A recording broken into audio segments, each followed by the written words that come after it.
जैसे कोई मित्र और उसकी पत्नी आ जाते हैं मिलने के लिए, तो हम क्या करते हैं, मित्र को भी पूरा रिस्पेक्ट देते हैं, आओ आओ भाई साहब यहाँ बैठो। उनकी पत्नी आती है, आओ बहन जी, आओ बहन जी बैठो, और प्लेट ले आवे, सब्जी आप ठा के ले आवे, ले खाना खाओ, है बिस्कुट खा लो, चाय पी लो, कितना प्यार देते हैं। और अपनी पत्नी ने खुरकावा गुटकी गाल है तो, और दूसरे की पत्नी को कितना प्यार से बोल रहे हो। तो क्यों ना हम अपने घर में भी ऐसा ही माहौल बना लें। अब जैसे घर में कोई नुकसान करके कोई राजी नहीं, कोई नहीं करता, ठीक है, अनजान बालक तो कुछ भी कर दें, ना पत्नी करे नुकसान और ना ही पति कर सकता, ये तो होना हो सब वो हो जाता है। तो हमने अपने से आधे क्लेश को तो हम स्वयं अपने सोच से मिटा सकते हैं, और साथ में भगवान भी रहेगा आपके। एक बुढ़िया अपनी पुत्र वधू के साथ घनी लड़ा करती, निरीकली आ रही थी, और उसका पुत्र आज्ञाकारी था। वो आते गंदी तेरी बहू ल्यों करे है, तेरी बहू ऐसे करे है, वो आते उस बहू ने अपनी पत्नी ने गढ़ता, वह बेचारी अपना टाइम पास करी। एक दिन क्या हुआ कि कोई बहन सत्संग में जाया करती थी, और उस बुढ़िया तो बोली, अपनी सहेली तो यानी बुढ़िया वह थी, बुजुर्ग वो थी, कि चल सत्संग में चलेंगे, थोड़ा सारे दिन बहू के लड़े जा है, तेरा भी मन और सा हो जाएगा। तो वह भी चली गई, उन्होंने ज्ञान सुन लिया, अच्छी आत्मा थी, सत्संग का असर हो जाता है। उसने अपना नाम ले लिया, 2-4 सत्संग सुने, तो बुढ़िया में बहुत फर्क पड़ गया, परिवर्तन हुआ। एक दिन वो पुत्र वधू उसकी दूध काट के भैंस का 5-6 किलो दूध, और ऐसे ऊपर कड़ियों में एक कड़ा लटे, और ऐसे ऊपर कड़ियों में एक कड़ा, उसमें बाल्टी टांग दिया करते बिल्ली कुत्ते से बचाव के लिए दूध की। तो उसने वो प्रतिदिन टांगती थी, ऐसे ऊंचे हाथ करके नो टांगना होता था। तो वह दूध काट के ले आई पुत्र वधू, और उधर से वो उसका ध्यान दूसरी साइड हो गया, और वो नो करके एक बार तो नो कर लिया, अभ्यास सा था उसका बड़ा है, नो करके नो किया, वो उल्टी साइड तो लग गया, और वो टंग्या को नहीं, उसने सोचा टंग्या छोड़ दिया, वो छोड़ते बाल्टी नीचे गिर गई, सारे फर्श पे दूध फैल गया। अब वह पुत्र वधू उस एटम बम का नहीं देखा बुढ़िया की तरफ, अगिया बेरानी के सुनावेगी। तो अब बुढ़िया बोली, बेटी कोई बात ना, आज ये हमारे भाग में ना था, इसने ठा ले, इसको ऊपर ऊपर से साफ करके और भैंस के चारे में डाल दे, कोई बात ना, ये तो अपने बाग में ना था बेटी। अब पुत्र बुद्धू सुन होगी कि आज इस तोब में तो गोले ना निकले, यद बहुत मीठी बाणी बोली, ये कौन सा स्टेशन पकड़ गई बुढ़ी आज यार। तो उसने आके अपनी सास के चरणों में शीश रख दिया और कहने लगी, माता जी मेरे से भूल से होगी, मैंने जान के नहीं। अब बेटी मुझे पता है ये तो होना था, दूध तो जाए लिया, ये लड़ाई शेष थी, ना दूध आवे बेटी, चाहे मैं लड़ लूं चाहे ना लड़ लूं। बुढ़िया ने उस पुत्र वधू ने सोचा, या तो बोला था ठीक से, कदे वैसे कह रही हो, पहले तो उसने नहीं सोचा था कहीं या वैसे ही कह रही है छो में। और फिर उसने नहीं सोचा भी पक्का मेरा बुढ़िया का जो पटेगा इसका बेटा आवेगा सामने। अब सामने वो लड़का आया, बुढ़िया ने कोई जिक्र नहीं कराया, कत्ती भी क्या का भी, वो खाना खा के अपने जाके पड़ के सो गया, कोई जिक्र नहीं कराया। तो बहू का भी असर हो गया, उस बेटी का भी, अपनी माँ के खूब सेवा करे हैं, खूब लत्ते धोए।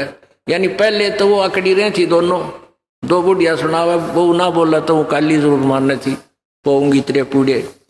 तो ऐसे जो आधा दुखता हम आप पैदा कर ले, कोई भी हानि होनी से वह होगी, वह तो होने तरह ही वापस ना कोई करके राजी वैसे हो जाती है। तो फिर उस बात ने बतंगड़ बना लेंगे, यू काल बनवाता है। अभी 1-2 महीने पहले एक माई आई, वह कहने लगी जी मारी टूम लिकड़ गई, यानी गहने आभूषण रखे थे एक डब्बे में बंद और ताला लाग रहा, टूम ना पाई।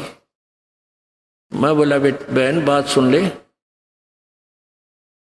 आप किसी का नाम मत लेना घर में, किसी पर शक ना करिए, जब तू वचन पर डटेगी ये टूम कितना नहीं जा अपने आप आ जाए तेरी। नो बोले जी आपकी आज्ञा का पालन करूंगा। बेटी तो खाम का मैंने इस दृष्टिकोण से कहा था इस दास ने कि वो जात ली, वो तो जो चोरी होनी थी वो ली, अब यो एक दूसरे पर शक करके दुश्मन और बन जाएंगी, एक कड़ा और काल शुरू करवा देगा। लेकिन उस बेबे ने इस दास के वचन का पालन किया। नो बोले जी कत्ती जक्र नहीं किया, और उस पुत्र बुद्धि से भी कह दिया बेटी कोई बात ना, महाराज जी का आदेश है किसी पर शक नहीं करना है, ना किसी का नाम लेना, हमारी होंगी तो आ जाएंगे। अब 2 महीने पहले 3 महीने पहले की बात थी। अब चौथा दिन 5वां दिन उस दिन आई वह पुत्र वधु और वह पत्नी वह बहन। न्यो बोली जी वह न्यो की न्यो पागी टूम 2 तालियां के भीतर, और इस बउआ का हाथ लगी या भाजी आई कि माँ देख टूम न्यो की न्यो दरी इसमें, और वही डब्बा न्यो का न्यो उन तालियां के भीतर है। कल बतावा रो में चौथा 5वां दिन आकर। तो पुण्यात्माओं इस युग काल चाव है कि इनके रोज जूत बाजे, किसी भी कारण से पिता पुत्र की, भाई बहन की, और आपस में पति पत्नी की, सास बहू की, इन्होंने तो फिर आपस में फिर समाज की। इसने ये चाहता है कि भक्ति तो दूर हो जाए, भगवान का नहीं सोचे, नहीं अपने ही खड्डे में आप पड़े रहे। और परमात्मा चाहता है ये बच्चे आपसी राग द्वेष छोड़कर मेरी तरफ ज्यादा ध्यान दे, तब कल्याण होगा। अब क्या बताते हैं, पति मिलन की यानी सतलोक के मालिक कबीर परमात्मा के पाने की आपको विधि बताते हैं। सुन आत्मा चितला के और सतपुरुष से कर ले सगाई, गुरु बिचौला बना के।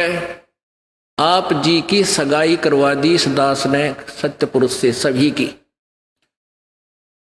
और सगाई होगी तो ब्याह भी होगा, और ब्याह होगा तो पति के घर भी जावांगे। और जिनका कितने सगाई ना कुछ सलसलाए नहीं है, वो तो कंवारी हैं, तो वो जाएंगी क्योंकि वो तो यहीं रह जाएंगी, अभी यहीं रहेंगी। हाँ लेकिन सभी को चाहिए कि अपना इस तरह प्रोसीजर अपनावे, यानी गुरु की शरण में आवे, परमात्मा से संबंध जोड़े, नाता जोड़े।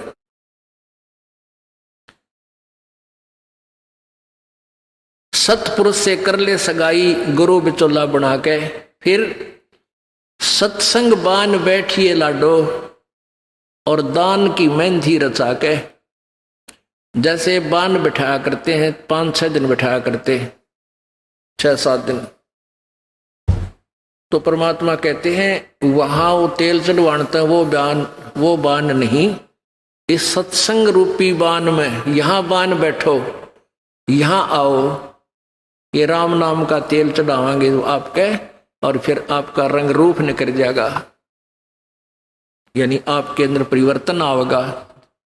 तो क्या कहते हैं, सत्संग बान बैठिए लाडो और दान की मेहंदी रचा के। ये लाल हाथ करने से कोई लाभ नहीं है, इन हाथों की मेहंदी दान है। 2 पैसे अपनी कमाई में 10वां अंश गुरु को दीजिए और जीवन जन्म सफल कर लीजिए। और 5 गहने पैर सुहागन, शील, संतोष, विवेक, दया, आधीनी, विनम्रता है, और सतनाम की बिंदी लाके जैसे टिक्की लगाते हैं, कहते हैं तेरा मूल मंत्र ये सतनाम हो, ये सच्चा नाम 2 अक्षर का जिसमें एक ओम और एक तत् है, ये त्रिबिंदी हो, यानी तेरा ये खास सबसे पहले दिखाई दे कि ये सतनाम उपासी है। आत्मा परमात्मा को जब प्यारा लगेगा तो जब स्वीकार करेगा। और फिर क्या कहते हैं, प्रेम की लाली ला के सुरता क्यों ना पति रिझावे है। ये लाल ओट करने से कोई लाभ नहीं है, ये तो मूर्खा के काम है।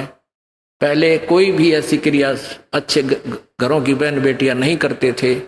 इस नकली सी सिनेमा ने, इन टेलीविजनों ने ऐसा बैठा दिया कि सबको एक सत्र पर गली में ला खड़ा किया। गांव घर में ब्याह होता है, पहले कंजरी नाचा करती, हिजड़े नाचा करती, ये वैसाएं नाचा करती थी। अब अच्छे घरों की बहू बेटियां सरेआम गली में डांस करती हैं, है, ऐसा बूंदा लाल थोपड़ा करके। तो क्या ये अच्छे कर्म है? ये नहीं करना चाहिए। एक सभ्यता से रहना चाहिए। हमने, हम इंसान है। वो तो एक समाज का जो बिगड़ा हुआ रूप होता था, वो इस तरह की बकवादें किया करते थे। तो ज्ञानहीनता, मर्यादाहीनता, निर्लज्जता इतनी बढ़ गई समाज में, इसको भी अब सेट करना है। तो कहते हैं प्रेम की लाली ला के, प्यार तो बोला सब बान भाइयां थे, सभी भक्तों से, समाज में वो भी कोई बगैर उपदेशी भी रिश्तेदार है, सबसे मृदु भाषा से प्रयोग करे, मीठा बोले, प्यारा बोले, ये तेरी लाली है, ये तेरे होठों की शोभा है। फिर कहते हैं जाप अजप्पा जप के अपना दहेज बना लिए। ओह, ये भक्ति की कमाई जो श्वास उश्वास से ये अजप्पा जाप कहलाता है।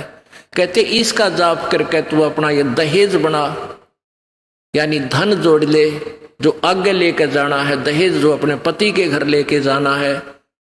पहले एक कुरीति थी कि जो लड़की घना धन लेकर आती थी दहेज का, उसका आदर पूरा परिवार करता था। ऐसे ही हम भ्रमित थे, अज्ञानता थी।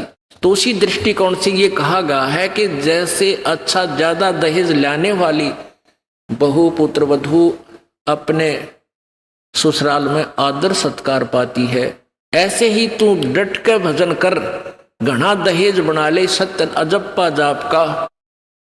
अजप्पा जाप जप के अपना दहेज बना लिए, अनहद बाजा बाजन लागे फिर खुशी बना लिए। ओह, जैसे लड़की का पता लग गया कि आज ब्याह है, लड़की की का आज विवाह है। अब कई बच्चे बकाया करें, न्यू कहेंगे ए तेरी बारात आ गई, और फिर न्यू कहें कोई ना आई क्यों राजी हो रही है, यानी उसने खिजाया करते हैं। तो फिर वो लड़की सोच लेती है बांधन दे दे, मौके जाएंगे। तो कहते हैं जब वो बाजा बाजन लाग जा, तब सोच लिए बात लवा लाग ली, कई आगी बारात। तो कहते हैं आप भक्ति जब करोगे तो आपको ऑटोमेटिकली आपके ये ऊपर के, यहां से ऊपर के हिस्से में बहुत सी आवाजें, कई प्रकार की आवाजें आने लग जाएंगी। इसमें जो हमें आवाज सुनती हैं ये प्राथमिक भक्ति की लक्षण है, अंतिम नहीं है। हाँ, ये भी सुननी चाहिए, सुनेंगी, आपको अवश्य सुनेंगी, ना चाहते हुए भी सुनेंगी। और कभी सुनना चाहो तो कभी 2 4 10 मिनट, कभी कभी डेली नहीं, कभी ऐसे कान बंद करके एकांत स्थान पर सुन लेना, आपको सारा साजबाज अंदर बाजता दिखेगा, जिसकी भक्ति इस लक्षण हो गए। कुछ एक को वैसे भी सुनती है जिनके पूर्व जन्म की भक्तियां होती हैं, और फिर धीरे धीरे उनकी बंद हो जाती हैं, आगे कुछ नहीं सुनती, चाहे वो किसी का नाम जाप ले रखा है। तो वो तो ऐसा सुनना, ये देखना तो ऐसा है जैसे आपने बैंक में कमाई करी की और बैंक में पैसे जमा करा दिए, और उस बैंक की कॉपी ने कभी देखना चाहो तो खोल के देख लो। और ये दूसरे जो पंथ बताए हैं, ये साधना, इनकी नाम गलत है, और कहते हैं ध्यान लगाओ, मेडिटेशन करो, कान बंद करके, आंख बंद करके, अंदर आवाज सुनो, शब्द सुनो। ये कोई फायदा नहीं। अब जैसे धंधा करता नहीं, और बैंक में जब पूर्व जन्म की पहले की जो डिपॉजिट है 20-30 हजार, उसने रोज देखे जाने, कहा 20,000 है, और 20,000 में काम तो ना चले, फिर वो निकलवाने भी उसी में तो पड़ेंगे, वो एक दिन जीरो हो जाएंगे। वो तो जैसे आपको ये आभास होंगे किसी भी वस्तु का, जैसे हम हमारी आंखों, आपकी जो भक्ति करते हैं उनकी आंखों के सामने बहुत सी चीजें ऐसे चलती दिखाई देंगी। कभी तो ऐसा आभास होगा जैसे कोई मक्खी आ गई, कोई मच्छर जा रहा है, या कोई ऐसी कोई लाइन सी दिखाई देती है। तो ये आपकी भक्ति की कमाई है, प्रतिफल आपको दिख रहा है। और कई एकादा क्या करे हमारे भक्त, एक बहन भगत भाई आया ने बोला जी बनने तो आंख दिखा ली, मेरी तो आंखों में डिफेक्ट हो गया। वहाँ क्या हो गया कि आगे मेरा निकाला कड़ा दिखे जाए, नो देखूं जब भी दिखा, मन तक कई डर भी लग जाता है। और डॉक्टर का इसका ऑपरेशन करेंगे, रमा भले आदमी क्यों आंख पड़वावे, ये तेरी भक्ति की कमाई दिखाई दे रही है, तेरी जो बैंक में जमा कराए हैं वो कॉपी में दिखे तेरे को। ये तो भगवान आत्मा ने दिखेंगे बेटा, जिनकी कमाई शुरुआत हो चुकी है। जेता अंजन आजी ये चश्मों में दिखंत, नो बोला सचमुच में, कहा सचमुच, फिर खुश हो गया, तेरा गजब भैया। तो ये जो सामने दिखाई देते घबराना नहीं। बहुत से भ्रमित हो जाते हैं क्योंकि बार बार ये दास नहीं बता पाता आपको। तो प्रत्येक सत्संग में आओगे तो कभी ना कभी हर पहलू पर विचार विमर्श दिया जाता है। तो घबराना नहीं है। ये आपकी आंखों के सामने कोई वस्तु दिखाई देगी, वो आप ही बताओगे। दास बताओगा तो तुम झूठ भी बोल दोगे। तो वो आपकी जितनी कमाई है वो अपने आप बढ़ती जा रही है, उसका लेवल बता रहा है। तो ऐसे अंदर आवाजें आएंगी, कई प्रकार की आएंगी, और उनमें से एक न्यारी आवाज आएगी, एक मुरली की आवाज आएगी।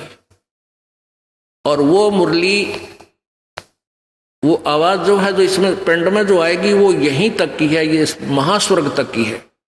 और जो वास्तविक धुन, वास्तविक जो आवाज है, वो इस अंड और पिंड से पार है, वो सतलोक में है। वो वहां जाकर आपको वो बात बाहर सुनाई देगी। यानी इस शरीर से एक जब आत्मा भक्ति से परिपूर्ण हो जाती है तो इस शरीर से बाहर भी हो जाती है। तो उसको सुनने के लिए ऐसी स्थिति आ जाएगी अपने आप, जैसे आपका शरीर यहाँ बाहर खड़े हो गए, और फिर वो आवाज आपको उस सूक्ष्म शरीर के माध्यम से सीधा कनेक्शन उस सतलोक से हो जाता है। वो परले पार वाली मुरली आवाज, वो धुन, वो झनकार अलग से सुनाई देती है। फिर सेकंड के बाद आप उसी शरीर में होते, आपको पता भी नहीं कि मैं बाहर गया या अंदर ही था। वो बहुत बाद में जाके बहुत लेटेस्ट स्टेज पे ऐसा होगा। पर ऐसा हो या ना हो, आप जैसे दास बताओ, ये खुराक खाते रहो, रोग कटेगा, ये साधना करते रहो। तो क्या बताया है, जाप अजप्पा जप के अपना दहेज बना लिए, और ये अनहद बाजा बाजन लागे, फिर खुशी मना लिए। फिर मान लिए खान तेरी भक्ति चल पड़ी, निकट लागली बात आगे लेने, यानी बरात आगी। आवे बिरहा कबीर लेने, खुश होकर चालिए, और प्रेम की बारिश होने लागे, फिर मलमल नहा लिए। जैसे आपने कल सुना था, बिना प्रेम पावे नहीं चे करोड़ समाधि ला। होए होए, जैसे सूरज के आगे बदरा ऐसे कर्म छयारे, प्रेम की पवन करे चित मंजन झलके तेज नयारे। प्रेम की पवन, परमात्मा के प्रति इतना प्यार उमड़ उमड़ का आपके हृदय में रह के जरा सी बात मालिक की चले, आंखें भरे हो आपकी, कुछ दिन में ऐसी स्थिति आ जाएगी। तो ये प्रेम की पवन चलेगी। जैसे सूरज के आगे बादल होते हैं तो सूर्य का प्रकाश निष्क्रिय हो जाता है, और जब हवा तेज चलती है, बादलों को इधर उधर फेंक देती है, तो सूर्य का प्रकाश ज्यों का तो सामने चमक रहा होता है। ऐसे परमात्मा और अपने बीच में, आत्मा के बीच में पाप कर्मों का गरावा यानी बादल छाया हुआ है। इस प्रेम की, यानी सब भक्ति जो क्रिया आपकी होंगी, दान करता आदमी को इतनी खुशी होती है उस दिन, कोई ठिकाना नहीं। और 10 रुपये चोरी कर ले, आत्मा खुश नहीं हो सकती, चाहे 20 लाख चोरी कर ले। और 10 रुपये, 20 रुपये, 1000 रुपये, 2000 रुपये आप दान करने की चेष्टा करते हो, पहले उमंग भर लेती है, और दान करे पाछो तो न्यारी खुशी होती है। तो ये तो क्या बताते हैं, ऐसे जो सब क्रियाएं आपसे कराई जा रही हैं, इनका उद्देश्य है कि आप में इतनी विनम्रता, इतना प्योर हेरिटेड हो जाओ आप कि मालिक के प्रति जरा सी भी चर्चा चला, आँखों में पानी आने लग जा, गदगद हो जा। कहते हैं प्रेम की पवन करे चित मंजन, फिर झलके तेज नयारे। तो यहां क्या बताया है कि प्रेम की बारिश होने लगे, फिर मलमल नहा लिए। यानी ये लक्षण बता रहे हैं, एक भक्त में रह रहकर ऐसे लक्षण आ जाएंगे। एक बुढ़ा आवे मेरे पास, नाम ले रखा उन्होंने साल भर से। वो कहता है जी मैं नाम जपन लागू, मैं रोने लग जाऊं, मेरा रोना बंद कर दिया। राम तो रोना शुरू करवावा तो बंद करवाना आवे, ये तेरे भाग जा गिरे भले आदमी, नो कहना शर्म आवे, लोग नो कहीं अच्छा आदमी नाम नहीं लागे तो माई लोग की सुनेगा, तुम्हारी सुनेगा, नो बता। तो इसे ओपन कर्मी प्राणी है, बुढ़ा आदमी 65 साल का होगा, भगवान का नाम मिल गया, पिछले संस्कार से ही होता सारा कुछ। और ईब का नाम लेने लग गया, मैं तो रोने लग जाऊं। अरे तेरा जी भगवान ये सब ने दी, सा रोना हमारे भगता ने, आँखें में पानी आवे, मालिक की चर्चा हो, ना द्वेष हो, ना राग उठे, ना कोई चोरी करने जी करे, ना कोई जारी करने जी करे, ना बुराई मन में आवे, ये ऐसा जो धुन लग जा। फिर कहते हैं सार शब्द का सुरमा गा लिए जब पति न भावे। सार शब्द यानी जो असली मंत्र आपको दिया जाएगा वो सुरमे जैसा होगा, वो एक न्यारी आपकी जो है ना पहचान बनेगी, उस पर न्यारी जो है ना अलग से आपकी एक और सुंदरता बनेगी, यानी परमात्मा को आप और उस मंत्र सहित और अच्छे लगोगे जिनके पास ये तीनों मंत्र होंगे। कहने का भाव ये, आदिन्नी की मांग बरा ले तो चलिए नाड़ झुका के, विनम्रता, अभिमान खत्म हो, विनम्रता आवे और सबके साथ प्यार से बोले, आकड़ नहीं पाड़े, ये लक्षण हो जाने चाहिए आपके अंदर। आदिन्नी की मांग बरा ले, ये जो मांग आप सिंदूर डालते हैं ये आदिन्नी तेरी मांग है, और चलिए नाड़ झुका के, यानी नम्रता से रहना, नाड़ झुका के चलना, नम्रता से पेश आना। और संत समागम बरात तेरी तन ले जावेगा ब्याह के। अब ये सत्संग रूपी बारात है, आत्मा को यहीं से श्रृंगारा जाता है, यहीं से इसको तैयार किया जाता है, ज्ञान सुनाया जाता है, तो ये परमात्मा सत्संग में आने वाली आत्मा ही परमात्मा के पास जाएगी, यानी ये बरात वाले ही, बरात ही समझो उस मालिक की। संत समागम बरात तेरी तन ले जावेगा ब्याह के, सुरत नृत है डोली तेरी। सुरत और नृत ये आत्मा इनके साथ चलेगी, और बैठ सुन शिखर में जाकर, यानी सतलोक में जाकर बैठ जा। और मकर तार का खेल कांगना अलल ध्यान दचा के। अब कांगना खेलते हैं ना, जैसे यहाँ एक मोटा बांध जा, दूसरा मोटा बांध जा रहे नाड़ा, और कई गांठ ला दे, फिर नो कहेंगे वो देवर खोल लेगा इसने, कांगना खेल लेंगे ना खुल उभरण के फंड होया करना लंबा चौड़ा सिस्टम। तो परमात्मा कहते हैं अब मकर तार का खेल कांगना, छूट ना जाते हैं, छूट गया वो हार जाएगा। तो उस मकर तार का ऊपर से जब आत्मा यहां से चलेगी, परमात्मा कई तरीके से इसको, कहीं किसी स्थान पर किस तरीके से आपने जाना है, तो आप कभी एक आध बार कभी ध्यान वैसे ही कुदरती लग जाता है, बैठ जाते हैं, कभी आंखें खुली है तो भी बंद हो जाती हैं, और कई बार ऐसा होगा कि एक मकड़ी के तार जैसा आपको लंबा स्ट्रेट, बहुत उसका कोई और छोर आप नहीं देख सकोगे, ऐसा तार सा नजर आएगा, उसको मकर तार कहते हैं। उसके साथ लग के आत्मा जैसे मकड़ी उस तार को पकड़कर ऊपर चढ़ जाती है, ऐसे वो मकर तार का आपको दिखाई देगा जब चलेगी यहां से आत्मा संसार छोड़ के, तो एक मकर तार का मार्ग आपको मिलेगा, उसके साथ चलना, उसको छोड़ना नहीं, तो उधर नहीं जाना, नहीं तो मार खा जाएगी। तो ऐसे ही वो कांगड़ा खेलते हैं, जब दोनों और दाव लगा देते हैं, तू खोल गया तो तू हार गया, हारगी, तो ऐसे अपने अपनी जबरदस्ती से उसको पकड़ लेना है उस मकर तार के, उस मकर तार को। मकर तार माने मकड़ी का तार। ऐसा एक रास्ते में आपको एक गाइडलाइन होगी कि इसके साथ साथ चल, भ्रमित ना होना सतलोक जाने के लिए। वो कुछ समय कुछ स्थान तक मकर तार है, उसके बाद फिर परमात्मा का अलग से मार्ग। सुरत नृत्य है डोली तेरी, बैठ सुन शिखर में जाके, मकर तार का खेल कांगना अल्लल ध्यान दे जाके। ओए होए, एक एक वाणी का आधा हिस्सा भी इतना जबरदस्त भर रखा भगवान ने। अब अलल पंख, अलल ध्यान दचा के, एक अलल पक्षी होता है, उसको अनल भी बोलते। अनल, अनल माने वायु, यानी वो आकाश वायु में ही रहता है, ऊपर नीचे नहीं आता, वो अंडे भी ऊपर ही दे देती है वो अलल पक्षी मादा, और उन अंडों को हवा में छोड़ देती है, और ऐसे स्थान पर अंडे देती है, पैदा करती है कि नीचे केले के बन हो, केले के बन। तो केले कैसे फंसे रहा कर, केले के बना बनो आपस में बहुत लंबे लंबे बढ़ जाते हैं।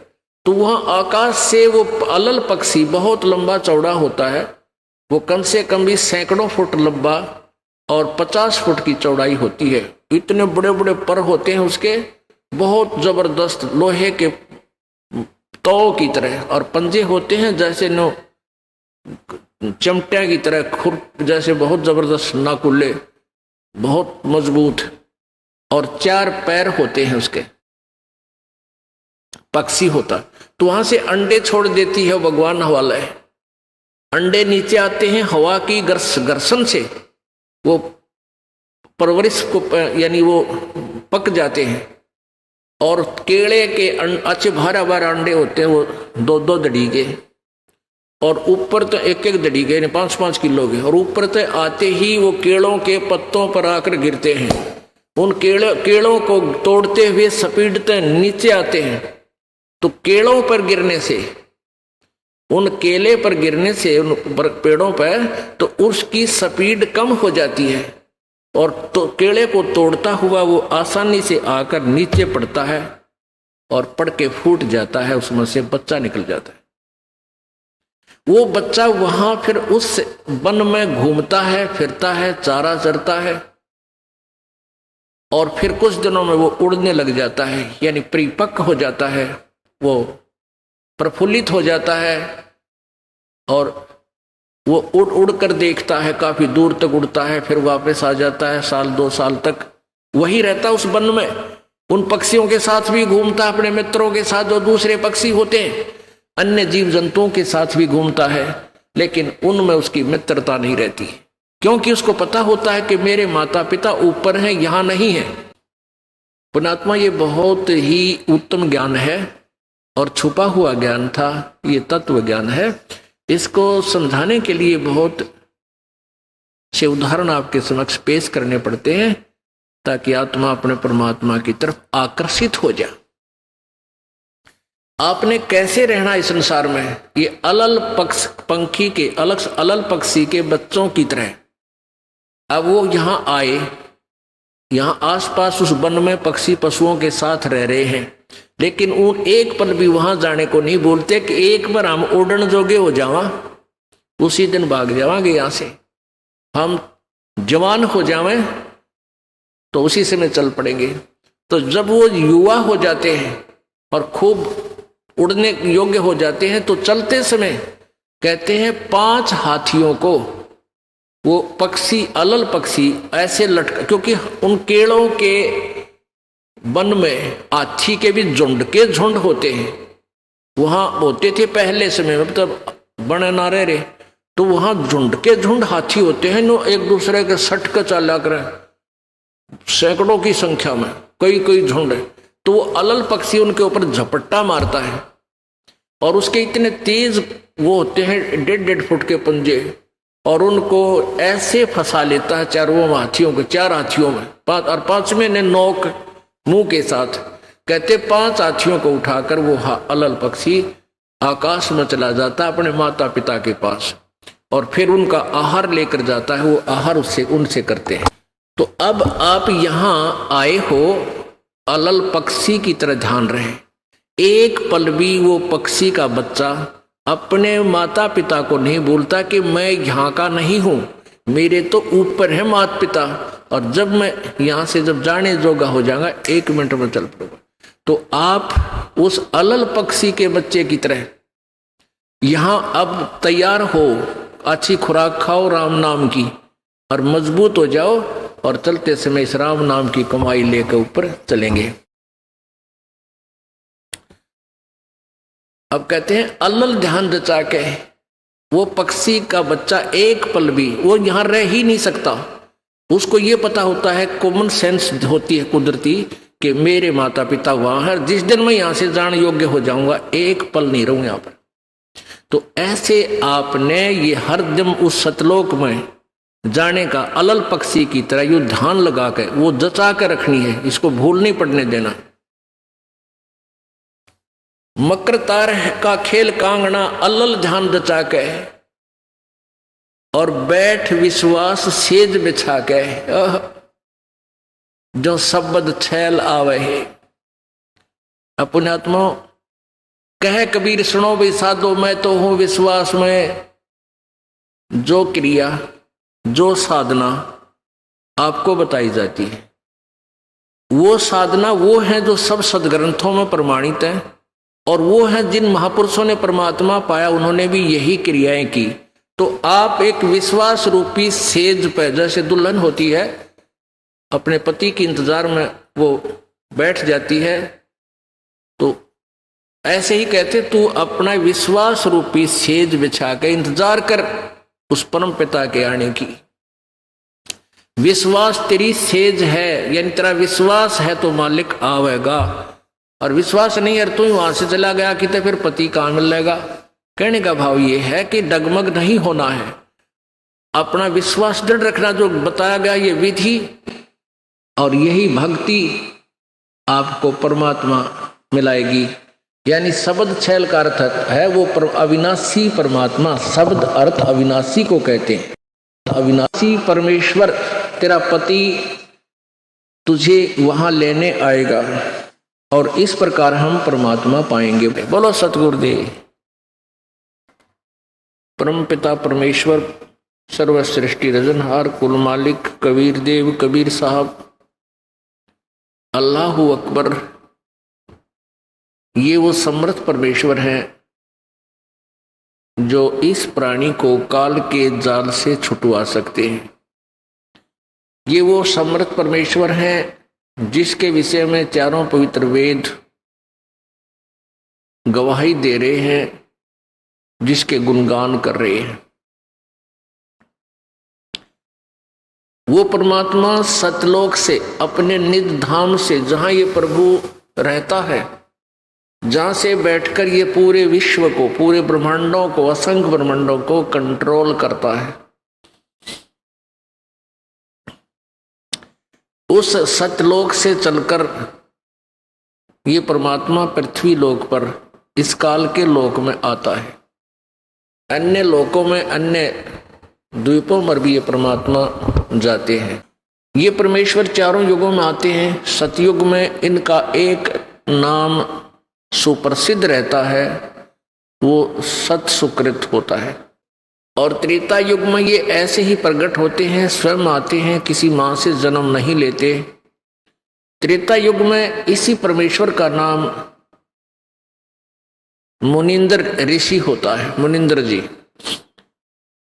और द्वापर युग में ये परमात्मा जब आते हैं, सहस्रीर आते हैं, सभी युगों में सहस्रीर चले जाते हैं, उसमें इनका नाम करुणामय होता है, करुणामय। और कलयुग में ये परमात्मा जब आते हैं, इनका नाम कबीर ही सुप्रसिद्ध रहता है। ये वही परमेश्वर हैं जो बनारस में अर्थात काशी शहर में, भारतवर्ष की पवित्र भूमि पर एक जुलाहे की भूमिका की, और फिर सहशरीर आए थे, सहशरीर चले गए थे। ये वो परमात्मा है जो जुलाहा नाम से प्रसिद्ध थे, धानक कबीर, जुलाहा कबीर।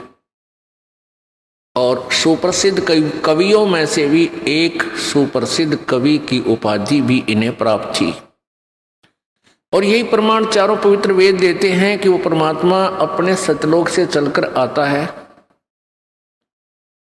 और यहां अपनी श्रेष्ठ आत्माओं को मिलता है, प्यारी आत्माओं को, विशेष श्रेष्ठ आत्माओं को, दृढ़ भक्तों को मिलता है, अपने तत्व ज्ञान से परिचित कराता है और वो उनको अपना एक एविडेंट ना रूप में, एक गवाह के रूप में तैयार करता है। फिर वो संत जो परमेश्वर से परिचित हो जाते हैं, परमात्मा का साक्षात्कार कर लेते हैं, अपनी आंखों से उस स्थान को देख लेते हैं जहां परमेश्वर रहते हैं, तो वो संत ढोल के डंके पे उस कबीर परमेश्वर की महिमा का गुणगान करते हैं। उसके विषय में क्या बताते हैं कबीर परमेश्वर जी? चारों युग में संत पुकारे और कूक कहा हम हेल रे, हीरे माणक मोती बरसे ये जग चुगता डेल रे। परमेश्वर कबीर जी कहते हैं कि चारों युगों में मेरे संतों ने भी मेरी महिमा का गुणगान किया, आवाज लगाई, पुकार पुकार कर ऊंची आवाज में। और परमात्मा कहते हैं हमने भी कूक यानी ऊंची आवाज में खड़े हो होकर कहीं पर भी जन साधारण को इस ज्ञान से परिचित कराया। लेकिन ये भोली आत्माएं अज्ञान में इतनी ओतप्रोत हो जाती हैं, हमारे इस यथार्थ ज्ञान को समझ नहीं पाते। चारों युग में संत पुकारे और कूक कहा हम हेल रे, हीरे माणिक मोती बरस ये जग चुगता ढेल रे।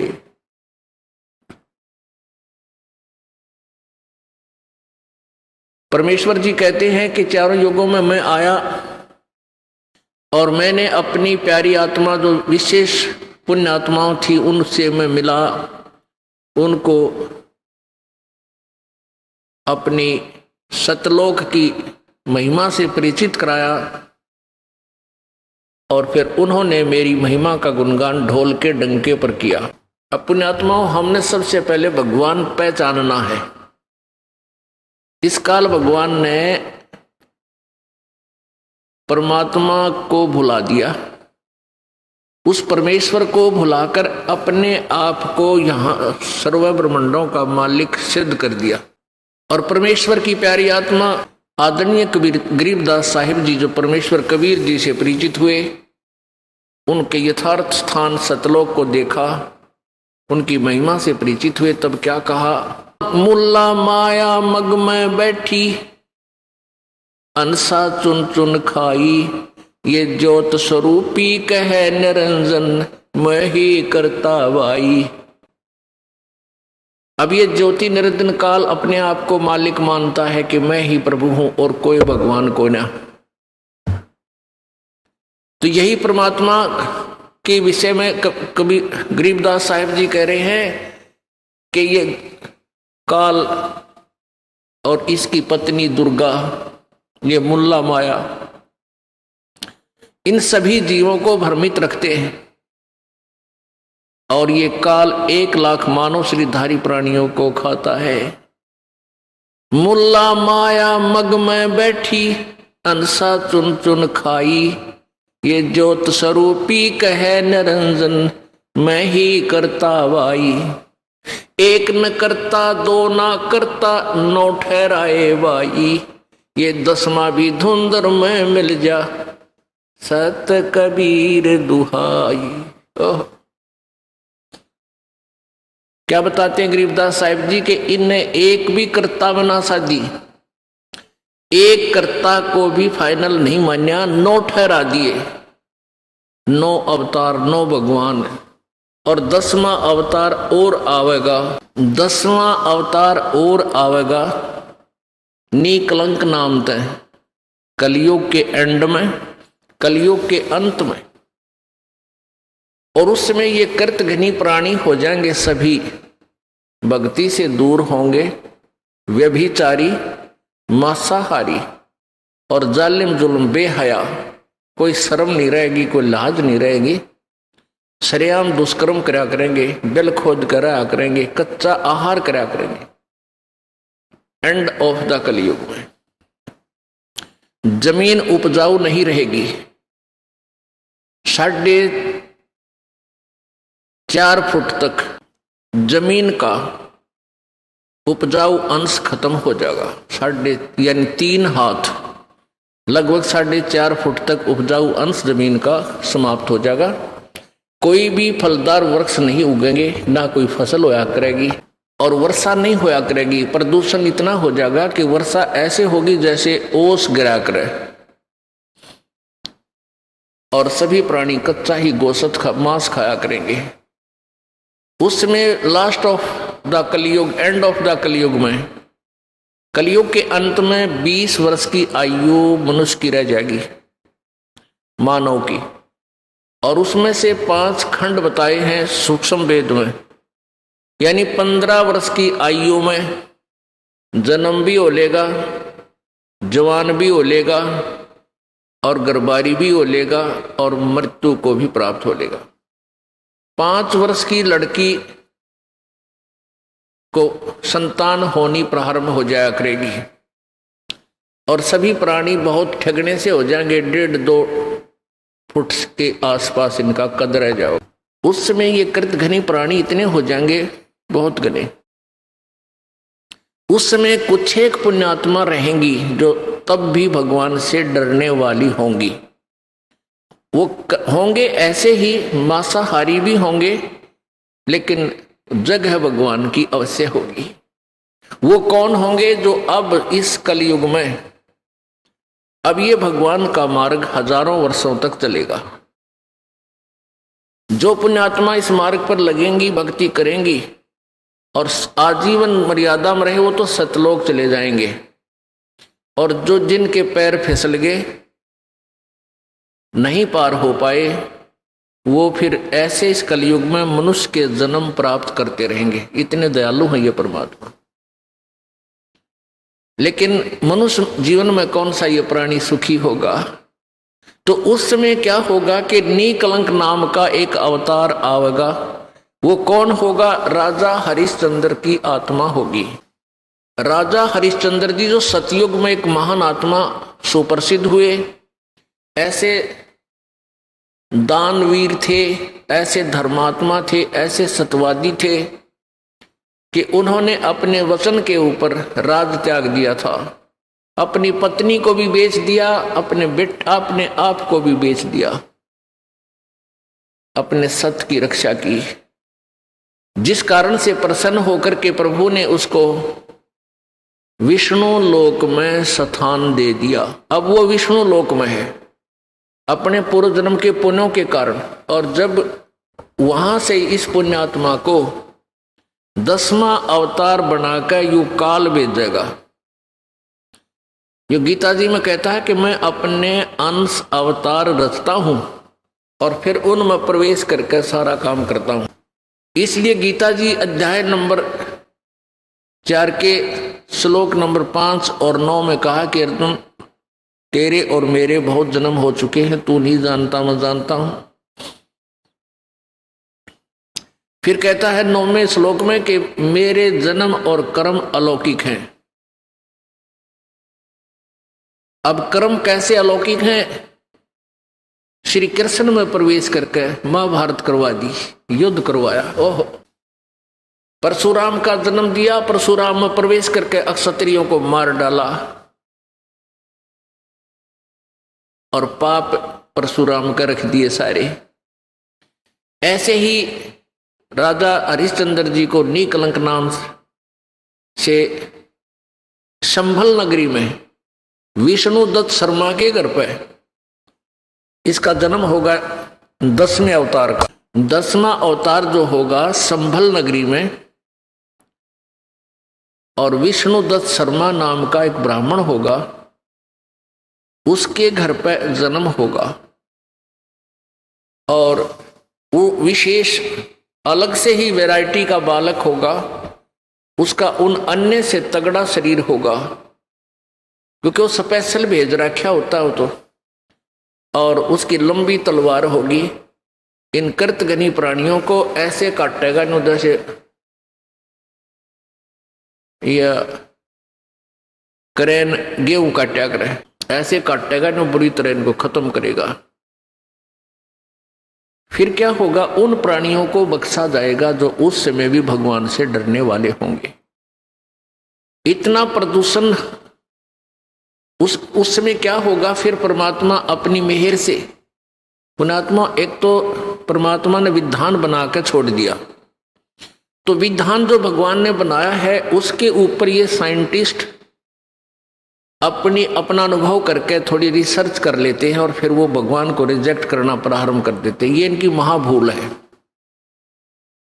अब पीछे कई वर्षों से रट्टा लगा रखा था कि प्रदूषण इतना बढ़ गया, ग्लेशियन खत्म होगी, बर्फ नहीं पड़ेगी। अरीब का इतनी बर्फ गिर दी बिना गिनती की। वो न्यो का न्यो प्रदूषण है, न्यो का न्यो सारा सौदा है, डूंडा उठा दिया। तो भगवान की अपनी विटो पावर न्यारी है। तो क्या होगा, कलयुग के एंड में इन सभी को नाश करेगा, ऐसी दुष्ट आत्माओं को काटा जाएगा, खत्म करेगा। उसके बाद जो पुण्य उस समय थोड़ी बहुत आस्था भगवान की जिनमें होगी वो शेष बचेंगे। फिर बहुत जबरदस्त वर्षा होगी और वो पहले वर्षा प्रारंभ होगी बहुत ज्यादा, वो व्यक्ति वहां से खिसक जाएंगे, मैदानी स्थान छोड़कर पहाड़ों पर चले जाएंगे। बहुत सैकड़ों फुट पानी पूरी पृथ्वी पर हो जाएगा और फिर बहुत समय तक ये पानी धीरे धीरे ये जल सूखना शुरू होगा और जो जमीन का अनउपजाऊ अंश था वो जल के कारण ऊपर आ जाएगा और फिर धीरे धीरे वो सूखेगा, सारा पानी जल सूख के फिर उसमें जंगल हो जाएगा, पूरी पृथ्वी पर वन हो जाएगा, पेड़ पौधे बहुत ज्यादा उग जाएंगे और फिर पर्यावरण का परिवर्तन फिर होगा। वन जो है ऑक्सीजन छोड़ते हैं पेड़ और कार्बन डाइऑक्साइड वायु से लेकर के पुनः पूरे वायुमंडल को शुद्ध कर देंगे। फिर उन शेष बचे हुए प्राणियों के घर पर जो बालक होंगे वो उल्टे होंगे। उल्टे कैसे? माता पिता तो 2.5 फुट के और बेटा बेटी हो जाएंगे 4-4, 5-5 फुट के, फिर धीरे धीरे बढ़ना शुरू होगा। तो सतयुग में सैकड़ों फुट हाइट के इंसान हो जाते हैं, सैकड़ों फुट, और लाखों वर्ष की आयु हो जाती, क्योंकि शुद्ध वायु, शुद्ध वातावरण, बीमारी होती नहीं उस समय सतयुग में, बहुत कम। अब हम इस विषय को यहीं क्लोज करते हैं। हमारा प्रसंग चल रहा है कि मुल्ला माया मग में बैठी हंसा चुन चुन खाई, यो ज्योत स्वरूपी कहे निरंजन मैं ही करता बाई। एक न करता दो ना करता नौ ठहराए बाई, 10वां भी धुंधर में मिल जा सत्य कबीर दुहाई। अब वो 10वां अवतार पुण्यात्मा राजा हरिश्चंद्र जी निकलंक नाम से प्रकट हुए, जन्म लेंगे मां से, और फिर वो इतने पाप के भागी हो जाएंगे, अरबों खरबों प्राणियों को मार के जी मनुष्यों को वो उसके बैड अकाउंट में लिख देगा काल, और फिर उसको इन पापों के कारण नरक में ठोका जाएगा। ये काल ऐसे धोखा देता है सबको। ये चतुर्भुजी भगवान कहावे, हर हट डोर बंदे सब आवे। ये कोटिक करता फिरता देखा, हर हट डोर कहूं सुन लेखा। ये करोड़ों करता जो बने फिरे थे, कहते हमने 84 लाख में 84 लाख योनियों में भटकते देखे। ब्रह्मा विष्णु महेश ये वो पुण्यात्मा है जो कभी परमेश्वर कबीर जी की शरण में रहे हैं और ये पार नहीं हो सके, ये काल का हाथ लाग गए, और काल भगवान ने इनको अपने पुत्रों के रूप में जन्म देकर इन यहाँ का इंचार्ज बना दिया है। पुण्य इन्हीं का है, इनसे एक्स्ट्रा फिर तप करवाता है, इनमें बैटरी चार्ज कर लेता है और फिर इनसे अपना उल्लू सीधा करता है। फिर ये ब्रह्मा मर जाएगा, 7 ब्रह्मा की फिर नया ब्रह्मा जन्म करके उत्पन्न करके ये रख देगा काल। 7 ब्रह्मा की मृत्यु के बाद एक विष्णु जी की मृत्यु होगी और 7 विष्णु की मृत्यु के उपरांत एक शिव की मृत्यु होगी। और जो अब वर्तमान में ब्रह्मा विष्णु महेश चल रहे हैं, ये 84 लाख योनियों में चले जाएंगे, साधारण प्राणी बन जाएंगे और नई पुण्यात्माओं को इसी पद पर विराजमान कर देगा। इसलिए सूक्ष्म वेद में कहा कि कोटिक करता हमने फिरता देखा, हर हट डोर कहूं सुन लेखा। हर हट डोर कहते चतुर्भुजी भगवान कहावे, ये हर हट डोर बंधे सब आवे। ये अरहट का कुआ लोई, यागल बंधा है सब कोई। कीड़ी कुंजर और अवतारा, हर हट डोर बंधे कई बारा। हर हट डोर किसे कहते हैं? पहले पुराने समय में सिंचाई का साधन, किसानों के पास एक कुआं होता था, कच्चा कुआं खोदते थे, बहुत गहरा होता था। उस कुएं के ऊपर एक पक्का स्ट्रक्चर बनाते थे दूरी से, और उसके बीच में एक पुली लगाते थे, एक पुली, और उसके ऊपर एक चैन डाल देते थे जो नीचे जल तक जाती थी। उस चैन की चौड़ाई लगभग 1 फुट होती थी। उस चैन के ऊपर, उस बेल्ट के ऊपर बाल्टियां फिक्स कर देते थे, बाल्टियां, और उन वो बाल्टियां नीचे से फिर उस पुली को घुमाया जाता था बैलों के द्वारा, जैसे कोल्हू चलाया जाता है। वो बाल्टी नीचे से पानी भरकर आती थी, ऊपर खाली हो जाती थी, वो जल खेतों में चला जाता था। वो खाली बाल्टी फिर नीचे जाती थी, नीचे से भरकर आती थी, फिर खाली हो जाती थी, फिर जाती थी, फिर खाली हो जाती थी। इसको अरहट का कुआं बोलते हैं। आपको उसका एक चित्र दिखाते हैं, क्योंकि वर्तमान के बच्चों ने अरहट नहीं देखे, हमने देखे। हमारे समय हम बालक थे तब तक कहीं ना कहीं इनकी थोड़ी सी नामो निशान कहीं कहीं इधर जहाँ नहर का व्यवस्था नहीं थी सिंचाई की, वहां ये देखने को मिलते थे। अब तो इनका नामो निशान ही मिट गया। ये देखिएगा, ये अरहट का कुआं लोई, ये देखिएगा अरहट, रहट, देसी भाषा में रहट कहा करते हैं, वैसे हरहट भी बोलते हैं। ये अरहट है, यो अरहट का कुआं लोई, या गल बन जा है सब कोई, ये कीड़ी कुंजर और अवतारा, हरहट डोर बंधे कई पारा। ये कुआं है एक, ये कुआं है, ये कुआं है, ये वाला, ये वाला। इसकी साइड एलिवेशन दिखा रखी है, तो सोच लो 20 से काट के। और ये है एक पुली, ये व्हील सा होता था, इसके ऊपर ये चैन लटक रही है, ये वाली, और इसके ये बाल्टियां फिक्स कर रखी हैं, और ये ऐसे चलता था। तो ये यहां से पानी भरकर, ये पानी से भरकर ऊपर आती है और यहां खाली हो जाती है, यहां से ये जल खेतों में चला जाता है, और ये फिर ऐसे आ जाती हैं, फिर यहां से भरकर फिर आती हैं, फिर खाली हो जाती हैं, फिर आती हैं, फिर खाली हो जाती है। ये चक्कर चलता रहता है। ये जन्म मृत्यु का चक्कर बता रहे हैं परमात्मा कि ये अरहट का कुआं लोई, या गल बन जा है सब कोई। कीड़ी यानी चीटी, और कुंजर माने हाथी।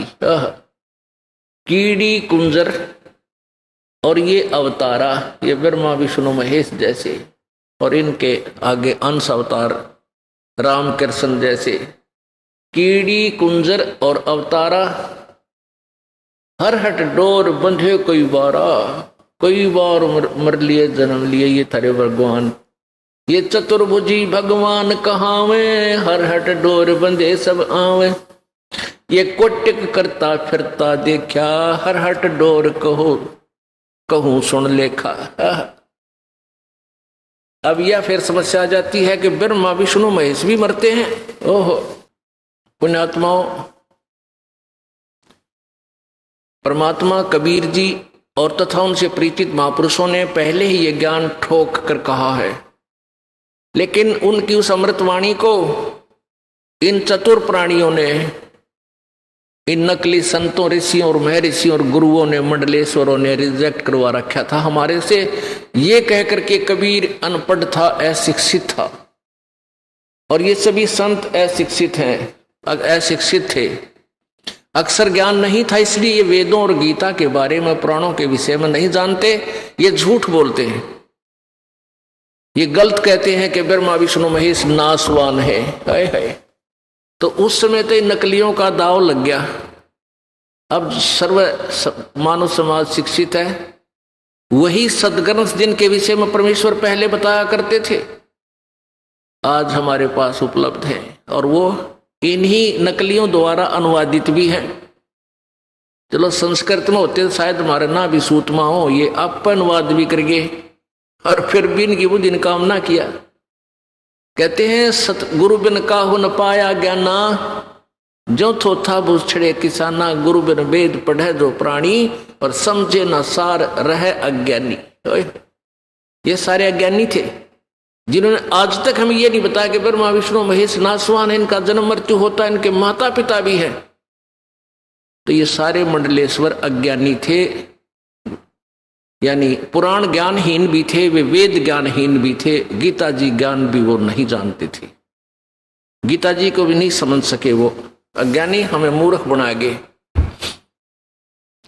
पुण्यात्मा, इस दास को इन सदग्रंथों की, वेदों की, पुराणों की, गीता जी की कोई आवश्यकता नहीं थी। आवश्यकता का तात्पर्य ये नहीं है कि ये रिजेक्टेड है, नहीं, इनमें वर्णित ज्ञान हमारे परमेश्वर ने हमारी सिंपल लैंग्वेज में, साधारण भाषा में लिख रखा था, और जिसका हमें पूर्ण विश्वास था, है और था और रहेगा कि हमारे परमेश्वर ने और हम उनसे संबंधित जिन संतों ने जो भी बात कही है वो सारी सच्ची है, और वेदों और पुराणों की वाली ही है। इनसे जो वेदों और पुराणों में ज्ञान नहीं है वो भी परमेश्वर कबीर जी की वाणी और उनके प्रत्यक्ष दृष्टा संतों की वाणी में उपलब्ध थी।